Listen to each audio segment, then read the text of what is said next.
আসসালামু আলাইকুম বন্ধুরা, গুচ্ছ পদ্ধতির ভর্তি পরীক্ষা সংক্রান্ত গুরুত্বপূর্ণ একটি আপডেট ভিডিওতে তোমাদের সবাইকে স্বাগত জানাই। বন্ধুরা, তোমরা অধীর আগ্রহে গুচ্ছের পরবর্তী মেরিটের জন্য বা পরবর্তী কার্যক্রমের জন্য অপেক্ষা করছো। ইতিমধ্যে তোমাদেরকে আমি আপডেট দিয়েছি যে আগামী 26 তারিখে গুচ্ছের সেকেন্ড মেরিটের রেজাল্ট প্রকাশিত হতে যাচ্ছে। ওই দিন 12টার আগেই হয়তো বা তোমরা এই রেজাল্টটি দেখতে পাবে অনলাইন লগ ইন করার মাধ্যমে। রেজাল্ট পাবলিশড হওয়ার পর বেশ কিছু বিষয় বা সিচুয়েশন আসবে। অনেক শিক্ষার্থী প্রথম মেরিটে চান্স পেয়ে নিশ্চয়ন করে ফেলেছে, আবার অনেকেই হয়তো বা সেকেন্ড মেরিটে প্রথমবারের মতো চান্স পাবে, আবার অনেকেই হয়তো বা চান্স পাবে না। তোমরা অনেকেই আমাকে প্রশ্ন করেছো, ভাইয়া চান্স পেলে কি করতে হবে, চান্স না পেলে কি করতে হবে, যদি ফার্স্ট মিনিটে আমি নিশ্চয়ন করে থাকি তাহলে আমার করণীয় কি, নানা বিষয় নিয়ে প্রশ্ন করেছো। আজকের ভিডিওতে এই বিষয়গুলো নিয়ে আমরা ক্লিয়ার আলোচনা করার চেষ্টা করব। আশা করি তোমরা এই ভিডিওর মাধ্যমে অনেক তথ্য জানতে পারবে। তাই ভিডিওটি শুরু থেকে শেষ পর্যন্ত দেখা তোমার জন্য অনেক বেশি ইম্পর্টেন্ট। বন্ধুরা, তোমরা যদি আমার চ্যানেলে নতুন হয়ে থাকো অনুরোধ করছি সাবস্ক্রাইব করার। অলরেডি সাবস্ক্রাইব করে থাকলে থ্যাংক ইউ সো মাচ। চলো শুরু করা যাক। বন্ধুরা, রেজাল্ট পাবলিশড হওয়ার পর বেশ কিছু ধরনের ক্যাটাগরি বা সিচুয়েশন রয়েছে। স্টুডেন্টের ক্যাটাগরি বা সিচুয়েশনের উপর ভিত্তি করবে তোমার কি করা উচিত কি করা উচিত নয়। প্রথমত হচ্ছে একটি সিচুয়েশন হচ্ছে যারা প্রথম মেরিটে গুচ্ছে চান্স পেয়ে গেছে, 5,000 টাকা দিয়ে নিশ্চয়ন করেছে, কাগজপত্র বিশ্ববিদ্যালয়ে গিয়ে জমা দিয়ে দিয়েছে। তারা যদি অল মাইগ্রেশন অন করে রাখে এবং সেকেন্ড মেরিটে যদি সাবজেক্ট পরিবর্তন হয়ে নতুন একটি সাবজেক্ট এবং বিশ্ববিদ্যালয়ে এসে থাকে বা আসে, সেক্ষেত্রে চাইলে তিনি এই সাবজেক্টটাই বহাল রাখতে পারে। সেক্ষেত্রে তাকে অবশ্যই মাইগ্রেশন অফ করে দিতে হবে, অল মাইগ্রেশন অফ করে দিতে হবে। এমনটা হতে পারে যে বিশ্ববিদ্যালয়টা পছন্দ হয়েছে এবং এই বিশ্ববিদ্যালয়ের মধ্যে সে মাইগ্রেশন অন চাচ্ছে, সেক্ষেত্রে ইউনিভার্সিটি মাইগ্রেশন তিনি এই মাইগ্রেশন অপশনটা সে গ্রহণ করতে পারে। যে বিশ্ববিদ্যালয়ে তিনি চান্স পেয়েছেন ওই বিশ্ববিদ্যালয়ের অন্য কোনো সাবজেক্ট যদি থেকে থাকে উপরের দিকে, তাহলে সেক্ষেত্রে মাইগ্রেট হবে, পরবর্তী মেরিটে একটি সম্ভাবনা থাকবে। এটা হচ্ছে তার করণীয়। আবার এমনটাও হতে পারে যে প্রথম মেরিটে নিশ্চয়ন করেছো, কাগজ জমা দিয়েছো, কিন্তু সেকেন্ড মেরিটে কোনো পরিবর্তনই হয় না, কোনো সাবজেক্ট পরিবর্তন হয়নি, আগে যেটা ছিল সেটাই বহাল রয়েছে। সেক্ষেত্রেও তিনি মাইগ্রেশন অন করে রাখতে পারে অথবা মাইগ্রেশন অফ করে দিতে পারে সিচুয়েশন অনুযায়ী। আশা করি এতটুকু ক্লিয়ার। এই পর্যায়ে এসে যারা ইতিমধ্যে 5,000 টাকা জমা দিয়েছে তাদের কোনো কাগজপত্র জমা দিতে হবে না, কোথাও যেতেও হবে না এবং কোনো নিশ্চয়নের কোনো বিষয় নেই, শুধুমাত্র মাইগ্রেশনের ব্যাপারটাই থাকবে। আশা করি ক্লিয়ার। দ্বিতীয় একটি সিচুয়েশন বা ক্যাটাগরি রয়েছে যারা সেকেন্ড মেরিটে প্রথমবারের মতো চান্স পাবে, তাদের আসলে কি করণীয় রয়েছে। সেকেন্ড মেরিটে প্রথমবারের মতো যদি তুমি চান্স পেয়ে যাও তাহলে বেশ কিছু বিষয় রয়েছে। প্রথমত হচ্ছে তোমাকে অবশ্যই নিশ্চয়ন করতে হবে, 5,000 টাকা দিয়ে নিশ্চয়ন করতে হবে এবং 5,000 টাকা দিয়ে নিশ্চয়ন করার পর, অর্থাৎ 26 তারিখ থেকে 28 তারিখের মধ্যে নিশ্চয়ন করার পর 27 তারিখ এবং 28 তারিখে এই 2 দিনের মধ্যে যে বিশ্ববিদ্যালয়ে তুমি নিশ্চয়ন করেছো সেই বিশ্ববিদ্যালয়ে সশরীরে গিয়ে কাগজপত্র জমা দিতে হবে। অর্থাৎ তোমার এসএসসি এবং এইচএসসি যে নম্বরপত্র রয়েছে এবং যে তোমার যে 5,000 টাকা জমা দেওয়ার যে স্লিপ, এটা তোমাকে জমা দিতে হবে। প্রশ্ন আসতে পারে, ভাইয়া সশরীরে যেতে হবে? সশরীরে যাওয়াটাই ভালো, যদিও বলা হয়নি সশরীরে, কিন্তু শিক্ষার্থীকে নিজে যাওয়াই ভালো যদি না কোনো ইমার্জেন্সি থাকে। মেডিকেল ইমার্জেন্সি হতে পারে বা অন্য কোনো পারিবারিক ইমার্জেন্সি থাকতে পারে, সেক্ষেত্রে তোমার পরিবর্তে অন্য কেউ তোমার রিপ্রেজেন্টেটিভ হিসাবে যেতে পারে, তোমার অভিভাবক কেউ। সেটা হচ্ছে ইমার্জেন্সির, কিন্তু নর্মাল সিচুয়েশনে তোমাকে নিজেই যেতে হবে। এখন প্রশ্ন আসতে পারে, ভাইয়া আমি যদি চান্স পাওয়ার পর নিশ্চয়ন না করি, চান্স পাওয়ার পর যদি তুমি নিশ্চয়ন না করো তোমার এই চান্সটা বাতিল হয়ে যাবে, অর্থাৎ তুমি গুচ্ছের আর কোনো প্রক্রিয়ার সাথে যুক্ত থাকতে পারবে না। অর্থাৎ গুচ্ছের এই প্রক্রিয়ার সাথে যুক্ত থাকার জন্য চান্স পাওয়ার পর 5,000 টাকা দেওয়া নিশ্চয়ন, 5,000 টাকা দিয়ে নিশ্চয়ন করা জরুরি। এখন প্রশ্ন আসতে পারে, ভাই আমি যদি এখন 5,000 টাকা জমা দিই, পরবর্তীতে চূড়ান্ত মেরিটে গিয়ে বা পরবর্তীতে গিয়ে আমি ভর্তি হলাম না, সেক্ষেত্রে এই 5,000 টাকা কি আমি ফেরত পাবো? না, তুমি ফেরত পাবে না, এটা নন রিফান্ডেবল।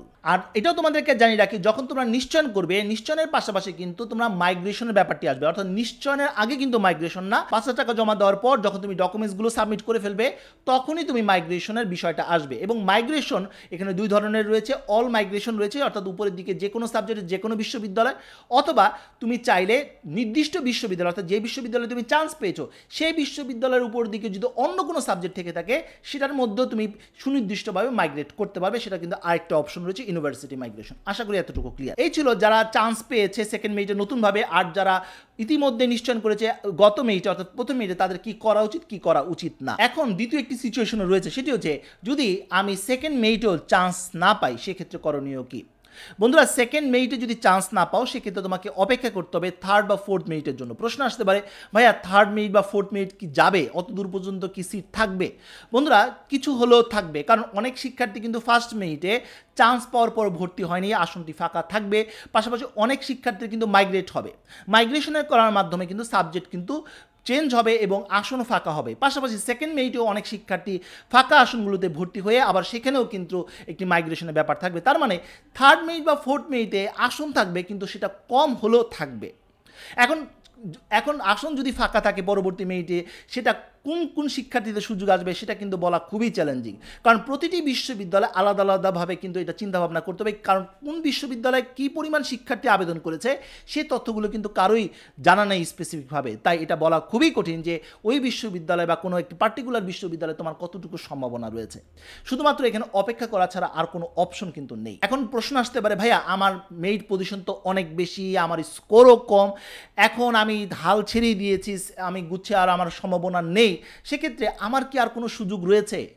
এই বছর আমি ইয়ারটা লস করতে চাচ্ছি না, সেক্ষেত্রে আমার কাছে আর কী কী সুযোগ রয়েছে? তোমার কাছে বেশ কয়েকটি সুযোগ রয়েছে, প্রায় 60টি সুযোগ তোমার কাছে রয়েছে।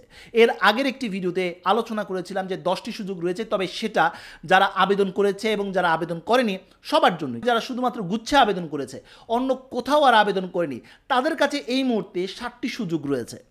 প্রথম সুযোগ, জাতীয় বিশ্ববিদ্যালয় ডিগ্রি পাস কোর্স আবেদন কার্যক্রম চলছে, চাইলে তোমরা সেটা অপশনটা নিতে পারো এবং সেখানেও কিন্তু তুমি আবেদন করে একটি জায়গায় ভর্তি হয়ে পরবর্তীতে কিন্তু তুমি অন্য কোথাও ট্রাই করতে পারবে, অর্থাৎ সেকেন্ড টাইম চিন্তা ভাবনা করতে পারবে। এটা একটি অপশন, তোমার কথা বললাম, ইয়ারটা লস হবে না অ্যাটলিস্ট।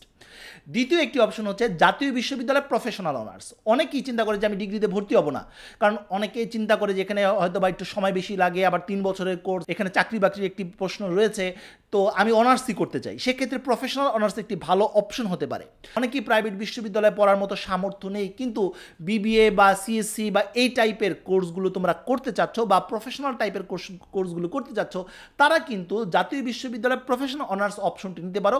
একদিকে 4 বছরের honours plus English medium plus এখানে কিন্তু ভালো ভালো সাবজেক্টগুলো অফার করা হচ্ছে, যদিও কিছুটা প্রাইজই সাধারণ অনার্সের তুলনায়, কিন্তু প্রাইভেট বিশ্ববিদ্যালয়ের তুলনায় খরচ কম। তাই এই অপশনটাও তোমরা এভিল করতে পারো, এখানেও কিন্তু তোমাদের একটি ভালো সুযোগ হতে পারে। অ্যাটলিস্ট ইয়ারটা লস হবে না এবং অনার্সটাও কিন্তু তুমি করতে পারছো।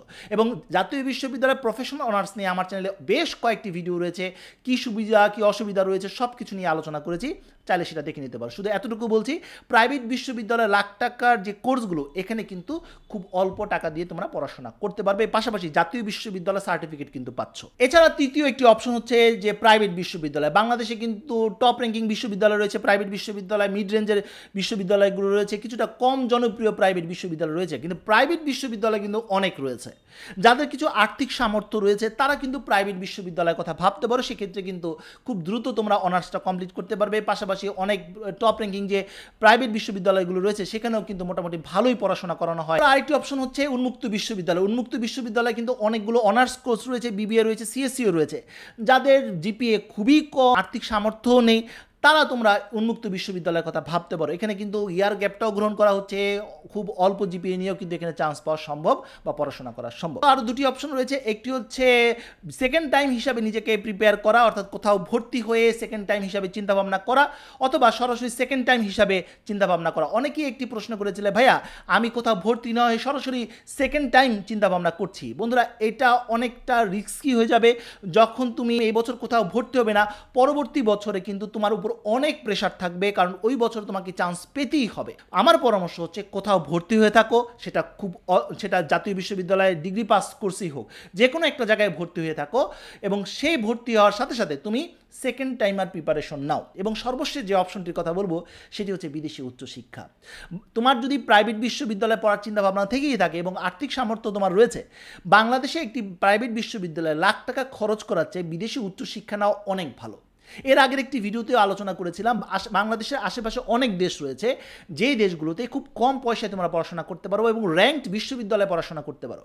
সেটা হতে পারে মালয়েশিয়া, হতে পারে ব্রুনাই, হতে পারে চায়না, হতে পারে জাপান বা ইন্দোনেশিয়ার মতো দেশগুলোতে। এখানেও কিন্তু র্যাঙ্কড বিশ্ববিদ্যালয় রয়েছে এবং মালয়েশিয়াতে অনেক বিশ্ববিদ্যালয় রয়েছে, ব্রুনাইতে অনেক বিশ্ববিদ্যালয়, এমনকি চায়নাতেও অনেক বিশ্ববিদ্যালয় রয়েছে যাদের র্যাঙ্কিং বাংলাদেশের টপ যে পাবলিক বিশ্ববিদ্যালয়গুলো রয়েছে তাদের চেয়েও অনেক বেশি। এতে করে তুমি বেশ কয়েকটি সুযোগ সুবিধা পাবে। প্রথম সুবিধাটি হচ্ছে ইন্টারন্যাশনাল একটা এনভায়রনমেন্ট পাবে, বিদেশি ডিগ্রি পাবে, সেখানে পার্ট টাইম করার সুযোগ পাবে, পাশাপাশি সেটেলমেন্টের একটি ব্যাপার রয়েছে।